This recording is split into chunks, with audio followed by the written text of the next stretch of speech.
हम लोग फिर से ओमकार का उच्चारण करें और देखें मन को कि ये क्या कर रहा है। तब होश पूर्वक सावधान, पल पल की खबर आपको होनी चाहिए कि मन गया कहाँ, मन क्या कर रहा है। तभी तो साक्षी तो घना होगा, तभी तो साक्षित्व में हम ज़्यादा स्थिर हो पाएंगे। अभी ओमकार के उच्चारण इतना भी होश में नहीं रह पा रहे हैं तो फिर दिन भर होश में कैसे रहेंगे। आप लोग तैयार हैं? चौकन्ना।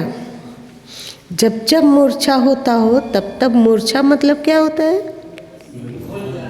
भूल जाना। मन क्या कर रहा है उस पर से दृष्टि हट जाना, फिर अपना मनमाना कर रहा है कर रहा है कर रहा है कर रहा है। थोड़ी देर में याद आयो साक्षी तो नहीं है। तो शुरू करते हैं हम लोग।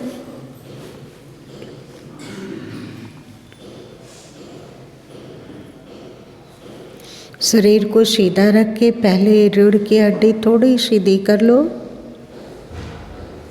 शरीर को भी रिलैक्स कर लो।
बहुत से विचार मोटे होते हैं मतलब स्थूल होते हैं, और बहुत से विचार अत्यंत सूक्ष्म, ऐसा जैसे कि बाल का 1000वां भाग।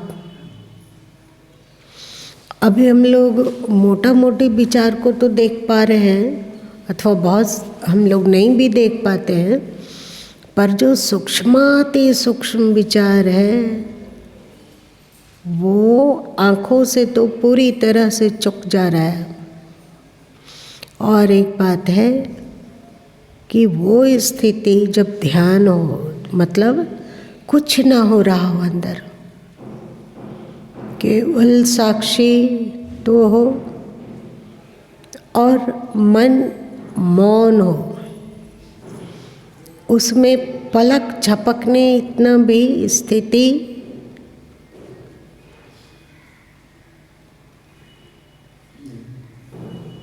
में भी कठिनाई है। आप जब अंतर्मुखी होंगे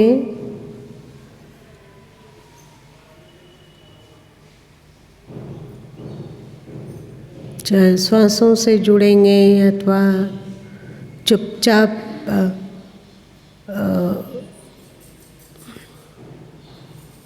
दिव्य दृष्टि साधना में संलग्न हो जाएंगे, ये पल दो पल, शायद पल दो पल भी, हाँ या कठिन,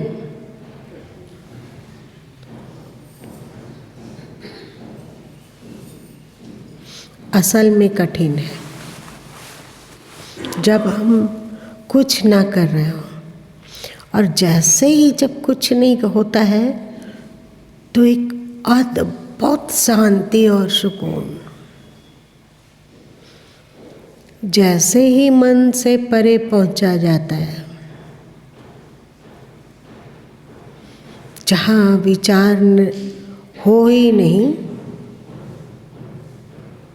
ना साक्षित्व का विचार ना और कोई विचार, ये बहुत अत्यल्प क्षण का भी समझो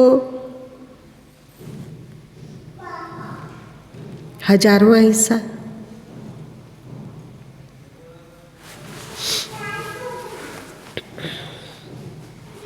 खैर, नित्य प्रतिदिन ध्यानाभ्यास के समय में होश को यदि आप साध के रख पाएंगे तो बहुत कीमती है। नित्य तो आप लोग ध्यान करते ही हैं, करते हैं ना, तो थोड़ा होश को सघन बनाएंगे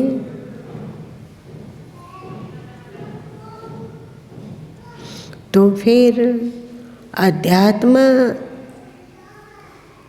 का मूल उद्देश्य शांति की प्राप्ति, सुख की प्राप्ति, उसकी ओर सार्थक 2-4 चरण आगे बढ़ा पाएंगे, 2-4 पग आगे बढ़ पाएंगे। मतलब हम लोग के जीवन में शांति आने लगेगी, सुकून, जो श्री कृष्ण जी कहते हैं कि समता समता समता, समता मतलब शांति।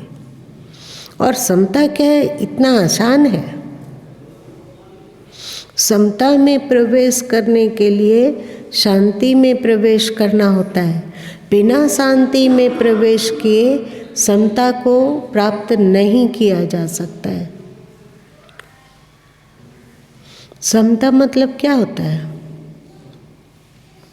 शांति। समता का अर्थ है कि अनुकूल परिस्थिति में भी शांति बनी रहे और प्रतिकूल परिस्थिति में भी शांति बनी रहे, है ना। अनुकूल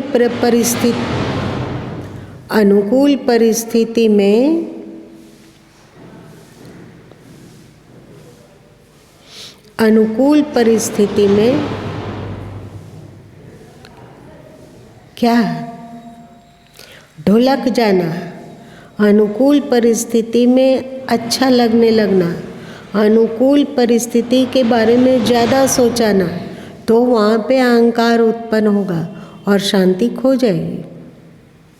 देख लो, सब सुख हो आपके पास और उस सुख में आपको लालच आने लग जाता है तो वहाँ शांति नहीं रहती है। मतलब अनुकूल परिस्थिति की स्पृहा और प्रतिकूल परिस्थिति का दर्द है,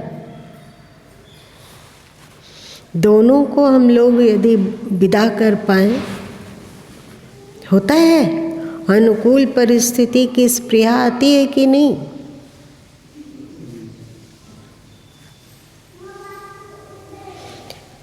अनुकूल परिस्थिति अच्छी लगती है कि नहीं? अच्छी लगती है। और जब वो अनुकूल परिस्थिति, क्या लगता है जिंदगी भर बनी रह सकती है? तो वो स्पृहा जो कि अच्छा लग रहा है, अनुकूल परिस्थिति है तो बड़ा मजा लग रहा है, लेकिन वो परिस्थिति टिकाऊ नहीं है क्योंकि वो शाश्वत नहीं है। और जब शाश्वत नहीं है वो हमसे छीनेगा तो हम तड़पेंगे, तड़पेंगे कि नहीं? दुखी होंगे, विचलित होंगे। तो अनुकूल परिस्थिति में जो अच्छा लगना है, वहाँ पर ये समझो कि अनुकूल परिस्थिति भी आने जाने वाली है, ये शाश्वत नहीं है। परिस्थिति जन्य खुशी मिलना, परिस्थिति हो हमारे अनुकूल तब हम खुश रह पाएंगे, मतलब हम कभी खुश नहीं रह पाएंगे।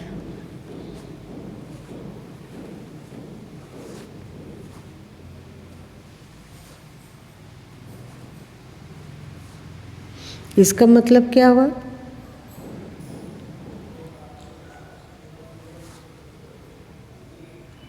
परिस्थितियाँ एक सी तो रहेंगी नहीं, उतार चढ़ाव होते रहेगा उसमें,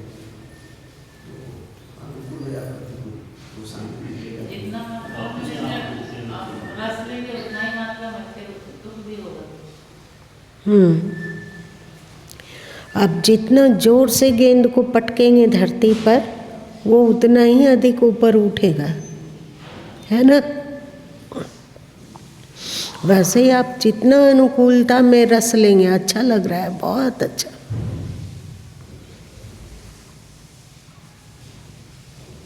तो दुख होगा। मान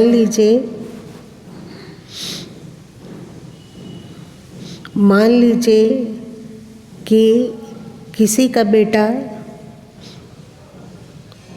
5-6 साल के बाद घर लौट के आया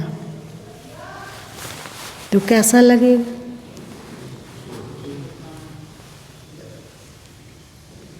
कैसा लगेगा?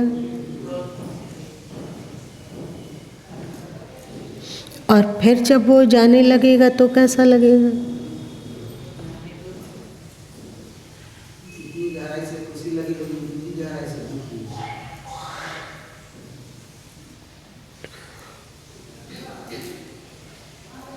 अनुकूलता में भी शांति हो और प्रतिकूलता में भी शांति हो।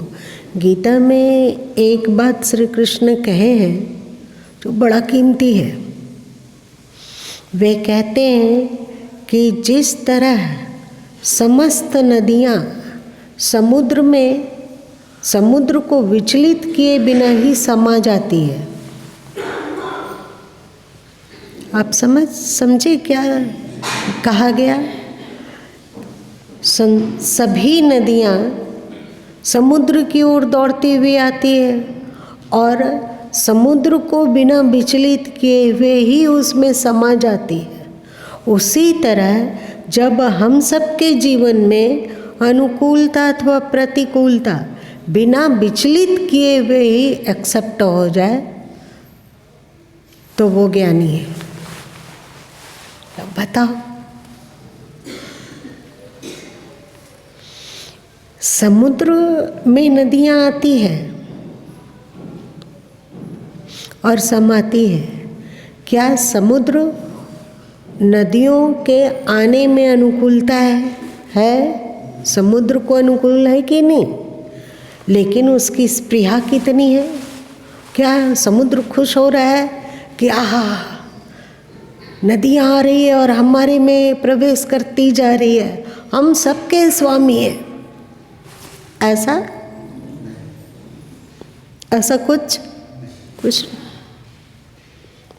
नदियाँ आके समा जा रही है, बहुत अच्छा। और यदि उधर ही बांध कर नदियों को रोक लिया गया, नदियों का मुख मोड़ दिया गया, तो उसको शोर मचाते देखे हो समुद्र को, वो भी कुछ बेपरवाह।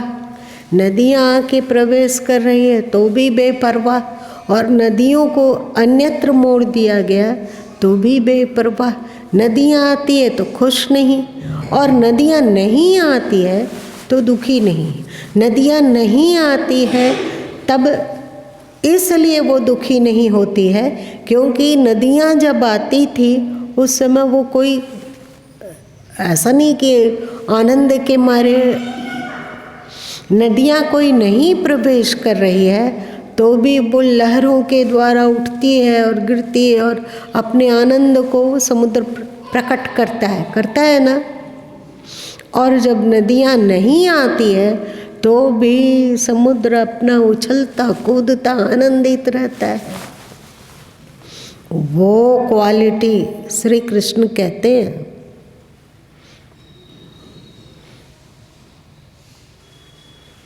आप लोग इस बात को सुनकर क्या समझ रहे हो?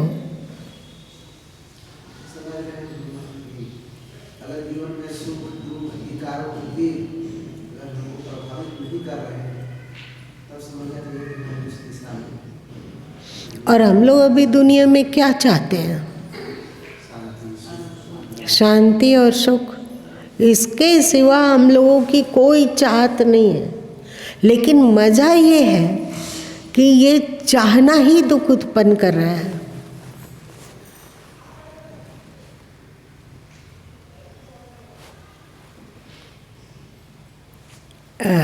मेरी बात थोड़ी गूढ़ हो गई या समझ में आ गई? ये चाहना ही तो दुख उत्पन्न कर रही है। तो हम लोग सुख चाहते हैं, हम लोग सुकून चाहते हैं, हम आनंद चाहते हैं, तो इसके लिए तो एक ही उपाय है, शांति। शांति के बिना न सुख है, न शांति के बिना कहीं सुकून है ना। प्रसन्नता आनंद ये टिकाऊ तभी होगा जब हम समता में स्थिर हो जाएंगे। अनुकूलता है बेपरवाह, प्रतिकूलता है बेपरवाह। तब इस स्थिति में हमारा मन यदि स्थिर हो पाया तो स्नेह स्नेह हम लोग टिकाऊ शांति और सुख को प्राप्त कर पाएंगे। धर्म का, अध्यात्म का लक्ष्य, सर्वोपरि लक्ष्य यही तो है जो कि हमारे जीवन का लक्ष्य है। हम लोगों के जीवन का लक्ष्य क्या है? हम लोगों के जीवन का एक ही लक्ष्य है, सुख और शांति को प्राप्त करना, है ना। और इस सुख और शांति को हम लोग गलत दिशा में खोजते हैं। सुख और शांति समता में है।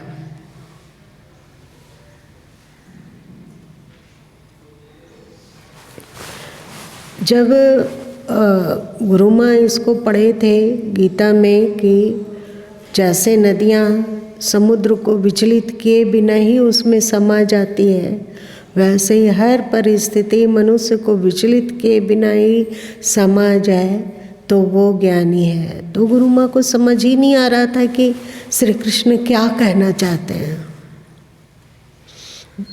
ये उदाहरण देखो कि नदियाँ जैसे समुद्र को विचलित किए बिना ही उसमें समा जाती है, वैसे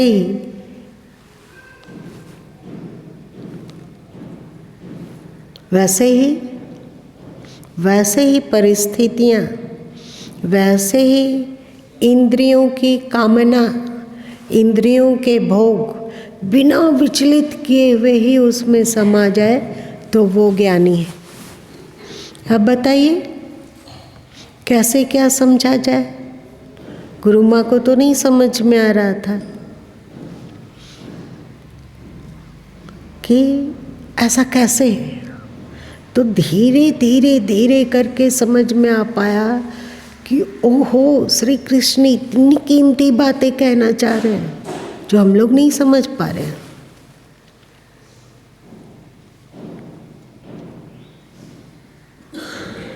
हम लोग ध्यान के द्वारा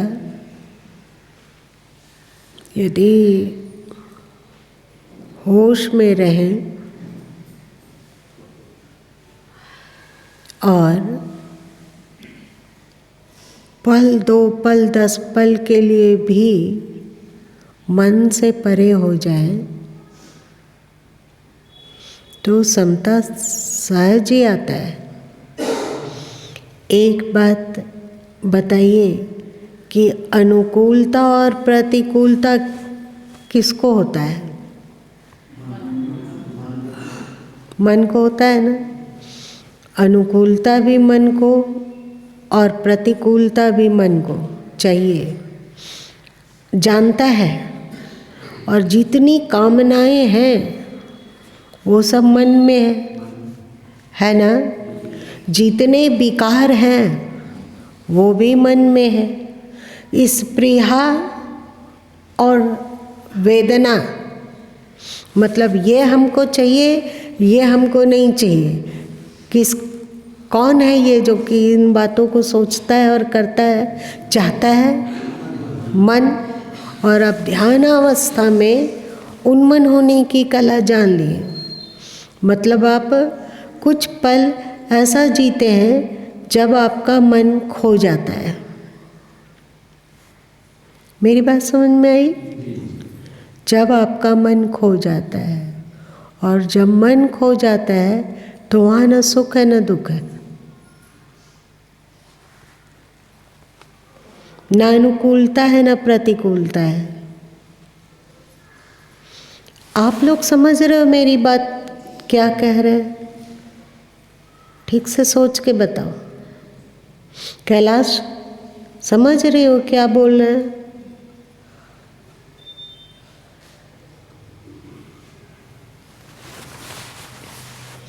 तो हम समता में चले जाते हैं कि नहीं? मन ही नहीं है वहाँ। और जैसे नींद में हम लोग जाते हैं तो सुबह उठते हैं तो ताज़ा अनुभव करते हैं, अनुभव करते हैं ना। उस समय नींद नहीं रहती है। जब हम लोग अभी जगे हुए हैं तो नींद नहीं है, लेकिन ताजगी बनी हुई है, फ्रेश लग रहा है ना। और वैसे ही जब हम ध्यान में बिना मन के होते हैं, जैसे ही बिना मन के आप हुए, वैसे ही आपका शरीर खो गया, आपका विचार खो गया, आपकी अनुकूलता और प्रतिकूलता खो गई। आप एकदम अक्रिय हो गए। अक्रिय मतलब जब कुछ नहीं कर रहे हैं आप। उस स्थिति में यदि पल 2 पल 10 पल के लिए भी जीना हम लोग सीख लें, तो जब ध्यान नहीं करते रहेंगे, जब हम लोग व्यवहार को कर रहे हैं, कोई भी व्यवहार हो, वो कुछ भी हो, शरीर निर्वाह के लिए शरीर का जो भी कर्तव्य हो उसको करते हुए भी उस समय व्यवहार करते हुए भले ही हम ध्यान नहीं कर रहे हैं, पर शांति बनी रहेगी, क्षमता भी बना रहेगा। मेरी बात समझ में आई? अभी हम लोग सोए नहीं हैं, नींद में नहीं है, लेकिन नींद से जो मिली हुई ताजगी है बनी हुई है ना। और फिर शाम होते होते, रात होते होते वो ताजगी की जो दौलत है वो चुकने लग जाती है। और जब ताजगी की दौलत चुकने लग जाती है, चुकने मतलब ख़त्म होने लगती है, तो फिर जमाई पर जमाई आना शुरू हुआ, सुस्ती गिरने लगी, आंखें भारी हो गई, फिर सो गए। सो गए, कुछ नहीं कर रहे थे उस समय, सो गए थे तो सब कुछ छूट छाट गया था। और जब सुबह उठते हैं तो फिर से नींद नहीं है, लेकिन ताजगी है और वो दिन भर बनी रहेगी। वैसे ही ध्यान हमें चार्ज कर देता है। जब आप प्रगाढ़तम ध्यान में स्थिर हो पाते हो, बिना मन के हो पाते हो, जहाँ कोई विचार नहीं है, केवल होश है, तो एक अद्भुत ताजगी और क्षमता, और इस क्षमता में अद्भुत शांति। अब थोड़ी थोड़ी देर के लिए हमारे पूर्वजों ने इसको पहले त्रिसंध्या बताया। हमारे पूर्वज लोग पहले 3 संध्या की चर्चा किए। उसके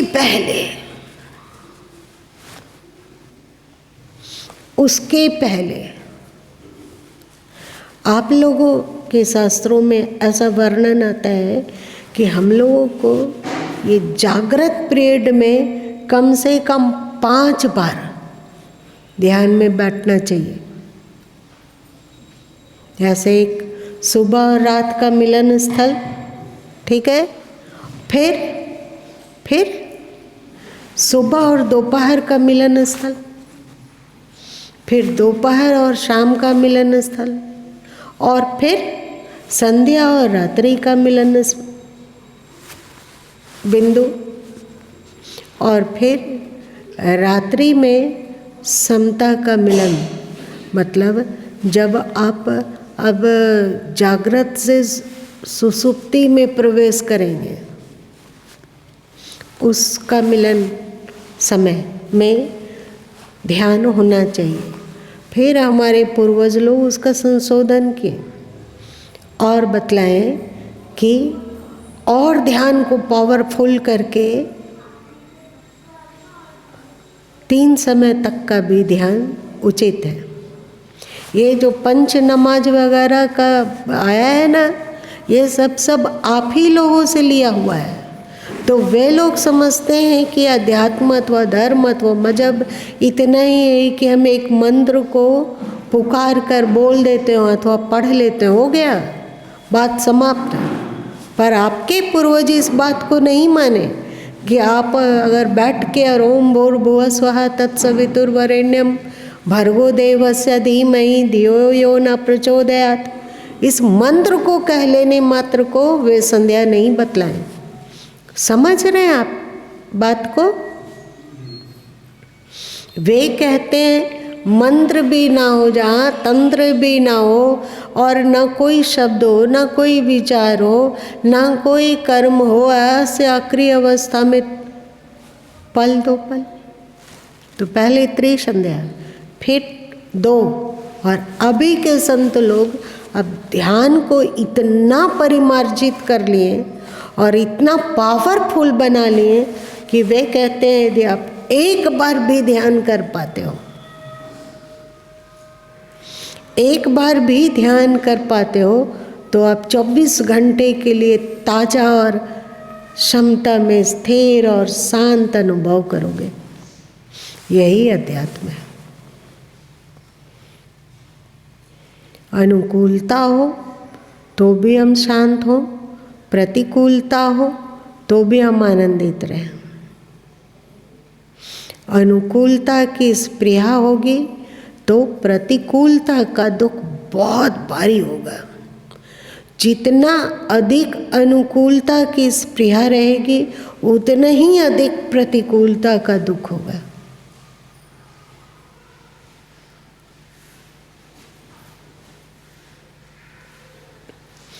तो ये ध्यान है। ध्यान के द्वारा हम जीवन के टॉप लक्ष्य को प्राप्त करते हैं, हमारे जीवन का सर्वोपरि लक्ष्य। आप इस ध्यान में अक्रिय अवस्था में प्रवेश नहीं कर पाते हैं तो भले ही कोई धन के पहाड़ पर बैठ जाए और पूरा पहाड़ उसका अपना हो, मतलब धन का पूरा पहाड़ मेरा हो, अपना हो, और जो भी इंद्रियों का भोग है छुट कर भोग आ जाए, लेकिन वो शाश्वत सुख शांति कभी नहीं दे सकेगा। ये शाश्वत सुख शांति एकमात्र और मात्र एक अध्यात्म में ही है। आप यदि घर में हैं, गृहस्थ जीवन में हैं, तो भी अध्यात्म के बिना आपको सुख और शांति नहीं मिल सकती।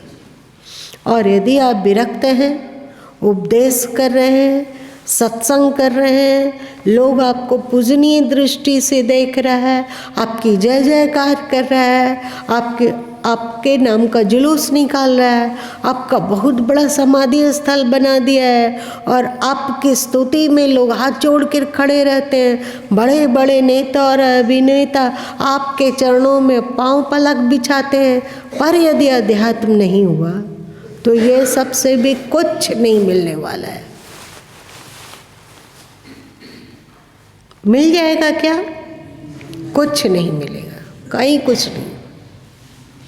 इसलिए चाहे कोई गृहस्थ आश्रम में हो या विरक्त आश्रम में, बिना अध्यात्म का, और अध्यात्म मतलब कोई मंत्र जाप अथवा तीर्थ यात्रा, फौजी जी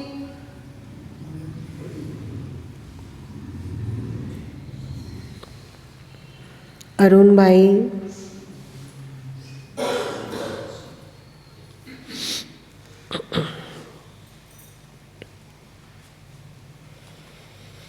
अध्यात्म के बिना दुनिया में कहीं न सुख है न शांति है।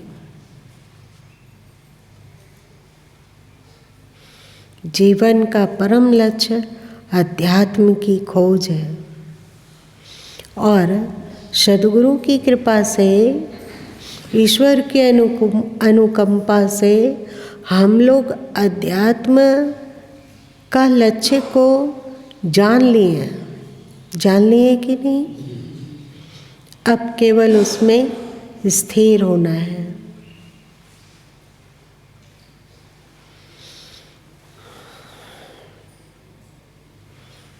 आपको समझ में आई कि ध्यान क्यों जरूरी है? एक और बात, आज आप सभी पाठ करके आए होंगे, आए ना? आप बताइए कि पाठ के समय आपका मन कहाँ कहाँ जा रहा था। आधा घंटा यदि पाठ किए तो उस समय, उस बीच में आप क्या क्या कर रहे थे? ध्यान का ही ये स्थूल रूप पाठ है। भले ही आप 5 शब्द 5 रमैनी ही कर रहे हो, लेकिन वहीं रहकर ध्यान क्या है कि ध्यान में कुछ भी नहीं होता है, कुछ भी नहीं करना है।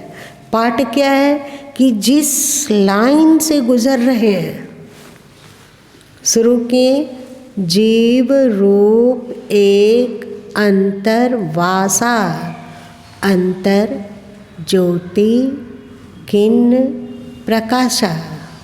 तो मन के पास एक क्षेत्र बड़ा है, थोड़ा है क्षेत्र। इसका अर्थ है ना, इसका अर्थ जीव रूप एक अंतर्वासा, अंतर ज्योति किन्न प्रकाशा। अर्थाकार वृत्ति रहेगी, मन कहीं नहीं गया। और मन को एक क्षेत्र भी है मिला हुआ है कि इस क्षेत्र में टिको। इस क्षेत्र में हम 5 रमैनी किए, 10 रमैनी किए, 50 रमैनी किए, उसमें हमारा मन टिका हुआ है। ध्यान का ये स्थूल रूप है, ध्यान का ये प्रारंभ है। पर हम लोग क्या कर रहे हैं अभी? आधा घंटा बीत गया और हम लोग संतुष्ट हैं कि आधा घंटा पाठ किए हो। मान लो कि 20 शब्द किए, तो 20 शब्द में 20 पल भी वहाँ मन था या केवल भागे चले जा रहे हैं, भागो भागो भागो। आप देखना, जब पाठ के एक एक शब्द में आपका मन संयुक्त रहता है, तो पाठ के उपरांत जब पाठ करके हम लोग उठते हैं तो एक ताजगी और एक सात्विक नशा सा रहता है।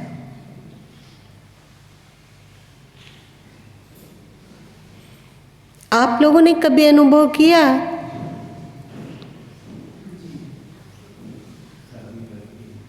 लेकिन 20 शब्द हो तो देखो कि यहाँ से एक शब्द में मान लिया जाए कि 10 पंक्तियाँ हैं, तो बहुत ध्यान दोगे और मन में एक संकल्प लो कि हमें एक शब्द तक अर्थाकार होके आगे बढ़ना है। और देखना कि क्या एक शब्द तक अर्थाकार वृत्ति बनी रही कि मन दूसरा चीज भी किया, ढूंढा गया। देख लेना, क्या लगता है आप लोगों को एक शब्द हो जाएगा? क्या हम लोग होश रखते हैं कि पाठ के समय में कि कोशिश करते हैं ना, एक शब्द 4 लाइन भी मन वहीं हो। अभी हम लोग जाप करते हैं, लगभग सभी कम से कम 3 माला तो कर ही लेते हैं। तो 3 माला में देखिए, 3 माला की बात ही जाने दीजिए, 5 मोती भी क्या बिना मन के भटके वहीं पर रहकर सुमिरन हो पाता है? कि मूर्छा में हमारे दाने आगे बढ़ते गए और हम लोग जाप करते लिए। 3 माला हो गया, बस हो गया, पूरा हो गया। हम तो नित्य प्रतिदिन जाप करते हैं, लेकिन जाप कर रहे हो कि मन अपना काम। तो पाठ और जाप भी ध्यान का ही प्रारंभिक रूप है। आप इसके द्वारा मन को एकाग्र कर पाते हो। उसके बाद जब आप ध्यान में प्रवेश कर पाते हो तो मन वहाँ निरुद्ध हो जाता है ना। इस तरह से आप अध्यात्म को साधते चलोगे, साधते साधते आपके व्यवहारिक जीवन में भी शांति और क्षमता का अनुभव होगा। फिर अनुकूलता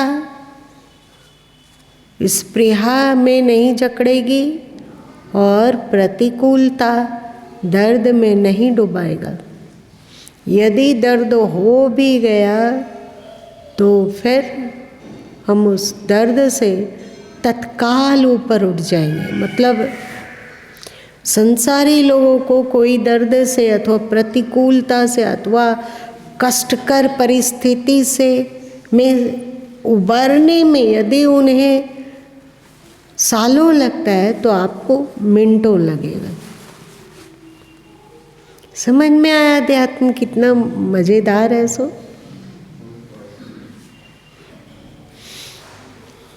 गुरु माँ जब ध्यान कर रहे थे तो दिमाग में चल रहा था कि अब निर्वाण तिथि निकट है, तो कुछ ऐसा कीर्तन होना चाहिए जिसमें गुरु शब्द आता हो, जिसमें गुरु की महिमा हो, जिसमें गुरु की वंदना हो, गुरु की स्तुति हो,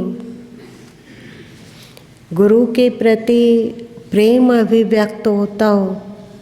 ये सोच रहे थे।